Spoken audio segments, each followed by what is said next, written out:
Amis actifs, bonjour, me voici très heureuse de vous retrouver aujourd'hui pour une petite nouvelle capsule vidéo en lien avec tout ce qui relève du post-confinement et du télétravail. À vous tous, amis dirigeants, amis recruteurs, qui allez certainement être amenés à devoir recomposer avec les modalités de recrutement ou les modalités contractuelles à l'intention de vos prochains candidats potentiels. Je voulais vous partager quelques statistiques susceptibles, je le crois, de vous rassurer pour partie quant aux exigences qui pourraient être amenées de la part de vos prochains salariés, à savoir la notion de télétravail. Alors pour le coup, j'ai pris connaissance d'un article qui mettait en lumière un certain nombre de statistiques et je les ai trouvées suffisamment intéressantes et pertinentes pour pouvoir vous les partager aujourd'hui. La première des choses qui a marqué mon attention était que le télétravail, d'après les études qui ont été réalisées, n'aurait impacté la productivité globale de l'entreprise qu'à hauteur de 1%. On aurait pu effectivement penser que ça l'aurait impacté beaucoup plus, mais il semble que ça ne soit pas le cas. La deuxième chose que j'avais envie de vous dire, c'est que ce 1%, il est malgré tout à placer en contexte, à savoir que les personnes qui, elles, travaillaient à la maison en présence de leurs enfants ont reconnu une perte de productivité équivalente à environ 2%.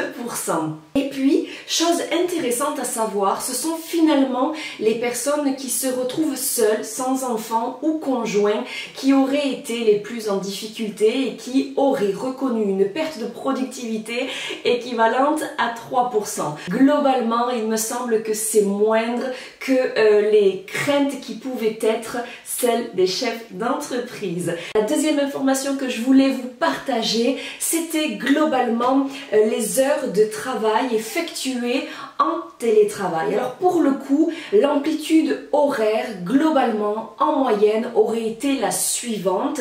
Un départ le matin, un allumage de l'ordinateur vers 8h15 pour le voir s'éteindre vers 18h. Globalement, il y aurait 9h75 qui aurait été comptabilisé comme étant l'échelonnement entre le début et la fin de journée. Pour autant, et ça c'est aussi quelque chose qui m'a intriguée, c'était de se dire que a priori il n'y aurait l'équivalent que de 10% de personnes qui auraient été amenées à devoir se lever plus tôt pour commencer notamment avant l'arrivée ou le réveil des enfants et de terminer ou de reprendre le travail après 19h une fois que les enfants pouvaient effectivement regagner des lieux plus calmes. Autre chose que je voulais vous partager et que j'ai trouvé intéressant, et ça c'est quand même un facteur qu'il nous faut prendre en compte en tant que dirigeant, c'est finalement l'importance, l'impact des réseaux sociaux.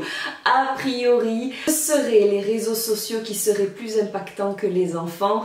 Les personnes interrogées ont effectivement mis en lumière qu'elles passaient approximativement 2 heures à surfer sur la toile. Pour autant, on se rend compte que le ratio moins 1% de productivité vient compenser globalement le fait d'aller fureter sur la toile, cela s'expliquant pour beaucoup par le fait que la maison, le cadre de travail, lorsqu'il est bien pensé, offre des conditions de travail plus optimales en termes d'absence de nuisances sonores, ce qui fait que dans les open space, effectivement, les bruits peuvent venir parasiter la concentration. J'espère que ces données vous auront semblé utiles.